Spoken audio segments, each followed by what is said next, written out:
This was one of my scariest games in a while. This is round 4 of the Sheperdstown Open, and I ended this last round 3 out of 3, hoping to get first place, hoping to win, my first tournament in a long time. Excuse me, I'm going to sneeze. And yeah, I'm the highest rated person by 200 points. But hey, winning a tournament is winning a tournament. Not everyone can do it. But yeah, I mean, I like Sheperdstown.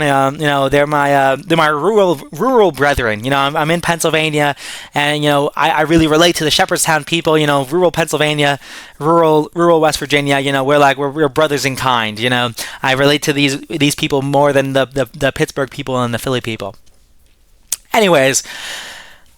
I'm playing this provisional 1500. He's played 4 tournaments, and he was winning against my roommate Ethan, but he missed a tactic and ended up losing the game later on.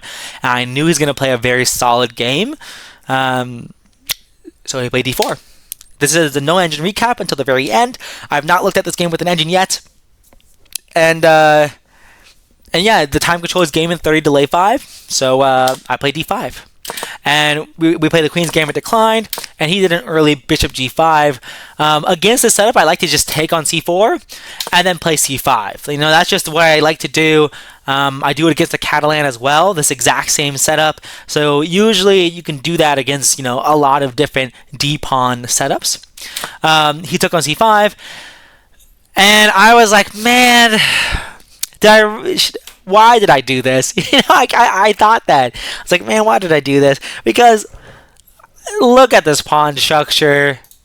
It's completely symmetrical. I trade queens, I take on c5, and I play a6. And, I was like, maybe expect him to play a4, in which case maybe I can go bishop d7, bishop c6, or maybe I just develop my knights. Actually, he went a3. I was like, okay, b5. And then he went b4. And my gut reaction was, oh, I'll just take the pawn. Well, that's not good because it's probably okay. But he just takes back with check. And then after I take, he takes. And now his knight is already attacking my pawn. And it's like, why am I doing this to myself? Like, why am I doing this to myself? So that was my first reaction, because if this wasn't a check, if this wasn't a check, then I could take his knight with check first. I was like, aha, and I was like, oh wait, it's check. Like if my knight was already on c6, then I could get away with winning a pawn here, but in this case, I cannot. He plays b4.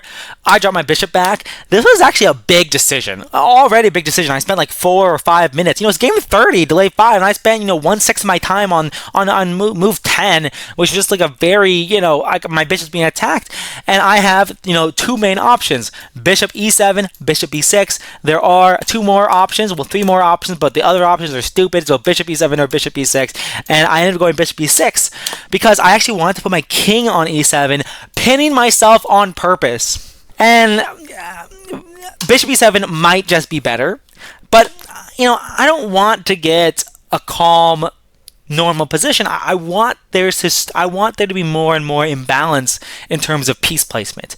All the pawns are the same, so the only way I can try to get an advantage is if there's an imbalance on where our pieces are and where our kings are. That's the only way I can possibly go for a win here. I don't want to draw. I really don't. I want to go 4 out of 4. That's what I want to do, and I need to figure out how to do that. And now with my bishop on b6, unless he goes bishop b3, which he doesn't, he wants to meet my bishop on this long diagonal, we finally have, a tiny imbalance. We end up trading bishops, or, we trade bishops on f3, and now, I complete my, minor piece development, he castles, and I go rook c8 here. I could have gone castles or king e7, but I decided to start with king c8, and now after he moves his rook, now go king e7. And so that was kind of my claim. I was just like, aha, you wasted time. You wasted time. Also, I think at one point he was probably also thinking about the move. Well, I guess he didn't have enough time to do it. Like, for example, like here, I thought he might go knight e4 here, trying to go for the mate. Because, so, oh no, my knight, it's mate. I thought he might do that. Like, if he did go knight e4 here, I probably would have done a move like either... Well, probably just check. Whoops, that's not a check. Probably just go check, and after king e7, go bishop a5. I might have done that. Maybe I don't want him to put his king on e2, so maybe I wouldn't have gone check. Maybe I would have just gone bishop b6 immediately. But I like bishop b5 check and then bishop a5 because I can still play b5 next move and get my other bishop into the game. And now I'm threatening his knight. In this specific case, I think this is not good actually because I just lose a pawn, which does not look good. I don't like losing pawns. So maybe after knight e4 and after bishop b4 check, maybe I would have just gone maybe I would have just gone knight bd7. And maybe that's the better way to play. So I maintain my bishop pair. I get my bishop out of the knight's way, and I defend my own knight. So that's probably reasonable. But yeah, we play this, and we trade off bishops, and so my claim was like he's a bit ahead in development, but now I'm attacking his knights, and there's no good way for him to move the knight and not allow me to infiltrate on c2. Admittedly, if he does go like a move like knight e4, I don't really want to infiltrate because knight d4 and like I have to move my rook again. So maybe after knight e2, I would go here, and now we probably get something similar to what happened in the game. So he probably could have just gone knight e2 and it wouldn't be an issue, but he went rook c1. So he wasted a little bit of time going rook d1 or rook c1, and that gives me a little bit more time to consolidate, connect my rooks, and continue from there. So now with my king on e7 in a lot of endgames, I might have a slight advantage here because I'm closer to his queenside pawns than he is to my queenside pawns, and of course I'm just closer to the center in general, which can be sometimes a good thing. At the same time, my king could be a little bit weak, even though queens are off the board. With this many minor pieces, 3 minor pieces per side, and rooks for each player, like my king could get in danger pretty quickly here. And here I was already thinking about bishop f4 is coming. After rook fd1, bishop f4 is coming, and he's gonna plant a bishop on d6. So that's why I felt the need to play bishop c7. If I play a move like rook d8, I wasn't super happy with this for a couple of reasons. Like one, like our rooks are both on the same open files, and I'm just worried that I'm not going to be able to claim an advantage at any point in this game if I do just keep the position stable like this. I was also just really worried about bishop f4. Maybe it's nothing to worry about, but like it's a little bit scary. If I go bishop c7 to attack that bishop, then he can potentially play knight d4 here. Maybe it's not worth anything. In fact, there's a fork at this moment, but then he has a fork of his own, and then so actually that's not very good for me. I probably have to take guarding the forking square, and after he takes, I guess it's probably okay for me. I'm still a little bit worried about this knight c6 move, but maybe it's okay. So maybe I could have gone for this actually. Wait for him to play bishop f4 and then move my bishop back. But I mean, maybe I can play a random move like h6, and maybe this is totally fine. I just didn't think I was getting much out of this game if he plants his bishop on d6. So that's why I felt the need to go bishop c7, and I thought he might go, I thought he might go knight d4 to attack c6, and my plan was actually just to go bishop e5 here, opening up c6 again, and then, and I thought this was totally fine. I thought this was totally fine. I was trying to think, what else was I thinking about? I think that was the main thing. Like if knight d4, bishop e5, and then if knight e2, I might go knight b6 or something like that, and try to plant a knight or a rook on c4. That's what I might plan to do. Although in this case now he has knight check, and now I'm losing the bishop, so I actually have to be super careful. If knight e2, I have to be super careful here. Yeah, this actually looks a little bit scary. Might go h6. And now if check, I go, oh my gosh, wait, this is a little bit scary. I might go rook e8. Wait, I think my moves are bad. I think my moves are bad, actually. Knight d4. Oh, wait, yeah, knight d4, knight e5. Aha! Yes, guarding c6 this way. And if knight e4, putting pressure on the pinned piece, targeting c5, and opening up c6, then maybe I still... Well, in this case, I might go bishop back to b6, and then I might play knight e4 next, or knight c4 next. Yeah, that might be what I do. No, knight c4 would block the rook's vision on c6, so knight c6 wouldn't be a big mistake here. So maybe that's the little dance I have to do to not be worse. But after bishop c4, he doesn't go knight d4, he goes knight e4 immediately. I just go h6 and g5, breaking the pin, allowing my knight to move, but he takes. I cannot take because of probably just takes, and I'm just down a piece. And so I have to take back with my knight. He goes back with bishop. We trade. And so now we reach an endgame where, you know, both of our rooks are good. His rooks are maybe slightly better, but my king is closer to the center and closer to his pawn, so it's probably just equal, but maybe black has a slight edge. And I played what I thought was a pretty tricky move, knight d5. And I thought there was a good chance that he would blunder here, and you know, like, I thought he might do a move like, you know, knight d4, and I thought I was genuinely like really close to winning here. Like, you know, if I go, like, if you play knight d4, I think that's just a blunder, because I can go knight c3, attacking his rook, and no matter where he moves his rook, you know, let's go, he goes, you know, rook d2 to guard e2, I go check and I win his rook. If he goes rook e1, I go check and I win his rook. And you know, there's really nothing he can do. There's really nothing he can do. So I really thought he might blunder tactically, but instead he just went king f1. I was like, that was actually a pretty good move. But now I go knight b6, and hey, now I'm going to just guard. You know, attack the c4 square and hopefully activate my pieces from there. I think that was a mistake. I think I probably had to go f6 here, blocking out his knight and stopping him from further developing. Like, if he goes king e2 now I can go knight b6, and now I'm going to have a really nice square on c4. If he goes knight d2, then I can maybe consider going knight a4 to attack c3 and b2.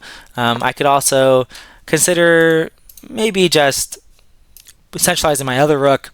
I know I said I didn't want to do that, but it's still a little bit tricky for him.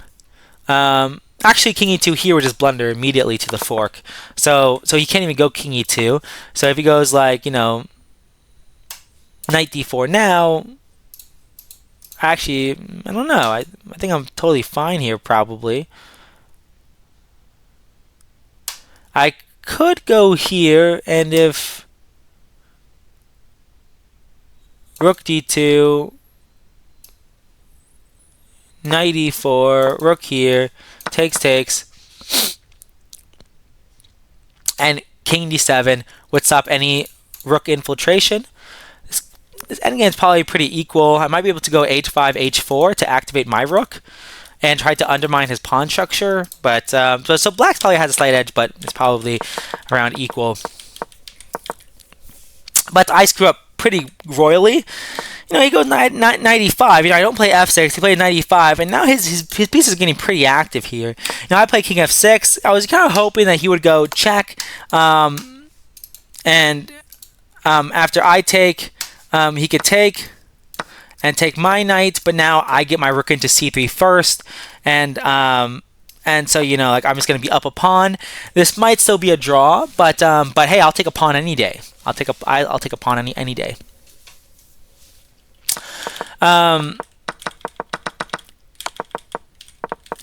So he went f4, which seems pretty reasonable to just guard his knight, and now.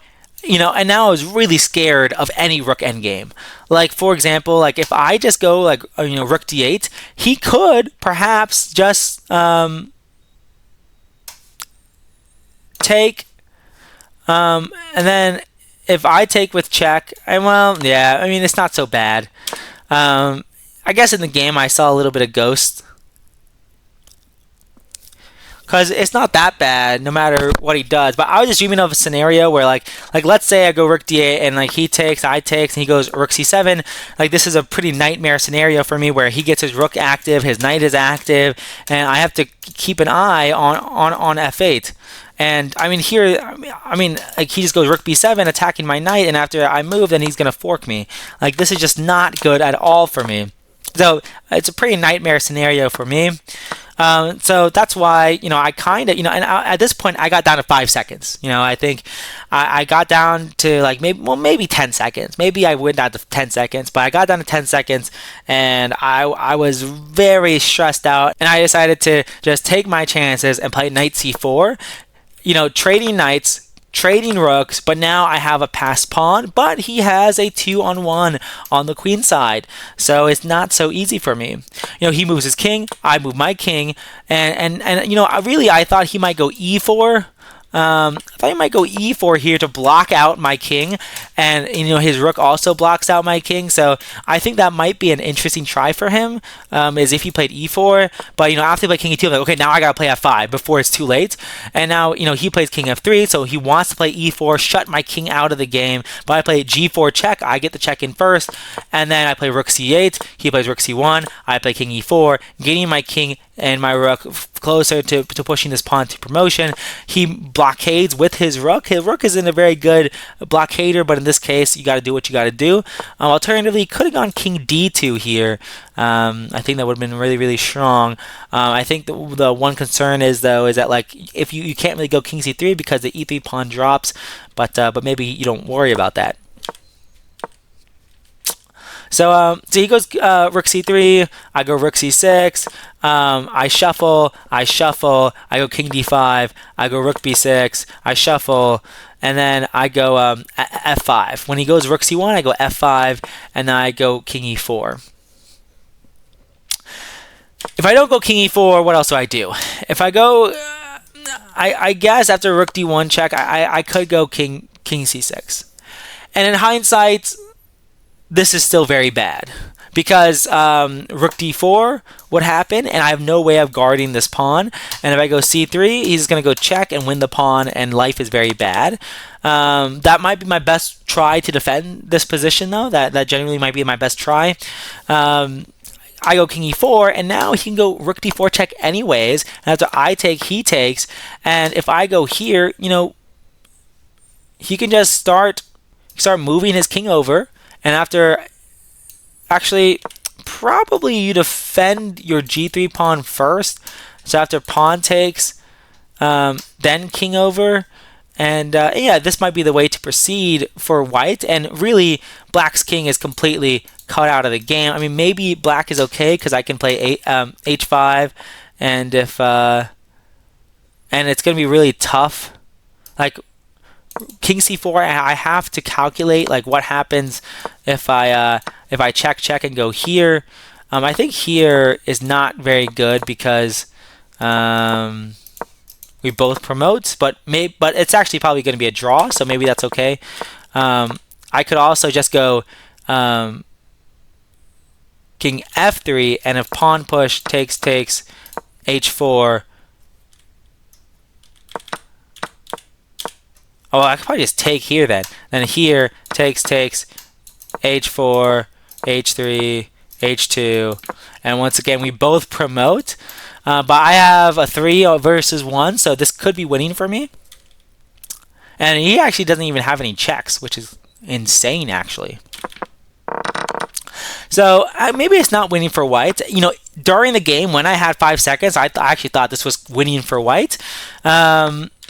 But, instead of rook d4 check, he actually went rook c1. And I breathed a huge sigh of relief. Because now I just go king d3. And hello, your king is suddenly sidelined on the a file, not helping defend against my pawn, and I'm just going to win this game. So he goes rook b1, I push my pawn, I move my king, I push my pawn, I take, and, well, here he sort of touched 5 different pieces. Like with his rook, it almost looked like he touched it. I couldn't really tell. But then he touched his B pawn, then he touched his A pawn, then he touched his king. And I was like, and I literally said, "Dude, touch move." Like I literally said, "Dude, touch move," and then he moved his B pawn. So I mean, he was obviously very frazzled already. But yeah, I just took, and then I promoted, and then we ended up playing a little bit more. I took all his pawns, and then I went check, and then I did a waiting move, and then did checkmate like that. So that was probably the most efficient way to checkmate. Well, in the last couple moves, it was the most efficient way to checkmate, but.